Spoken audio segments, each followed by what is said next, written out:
Friends, అందరికీ చూస్తున్నారు కదా, నేను మీకు ఇప్పుడు చూపించిన జీడిపప్పుకి అండ్ మీకు వచ్చే జీడిపప్పుకి తేడా ఉంటుంది అనమాట. ఇది మీ పలాస నుంచి వస్తుంది అనమాట. మీకు ఇది చాలా ఫ్రెష్ అండ్ దీనికి ఇదే వాల్యూ మార్కెట్లో చాలా ఎక్కువ రేట్ ఉంటుంది అనమాట. మేము అమ్మిన దానికి కదని చాలా ఎక్కువ రేట్ ఉంటుంది. అండ్ ఈ పప్పు మీకు కావాలనుకుంటే మాత్రం స్క్రీన్ పైన ఉన్న నెంబర్కి వాట్సాప్ కాల్ లేదా నార్మల్ కాల్ చేయండి, బుక్ చేసుకోండి. అలాగే ఆర్టీసీ కొరియర్లో అయితే చాలా వేగంగా మీ దగ్గరికి వచ్చేస్తుంది. డిటీడీసీలో కొరియర్ చేయాలంటే చాలా లేట్ అవుద్ది అనమాట.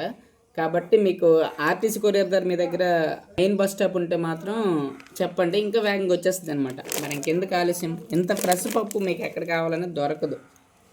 దీనికి దానికి చాలా తేడా ఉంటుంది అనమాట.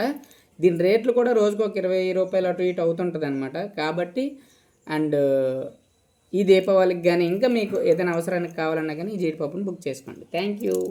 ఇంకో విషయం ఏంటంటే దీనికి బయట పప్పుకి చాలా తేడా ఉంటుంది, అది గుర్తుపెట్టుకోండి. మీరు ఎంత ఫ్రెష్ అక్కడ దొరకదు మీకు. ఓకేనా? Thank you.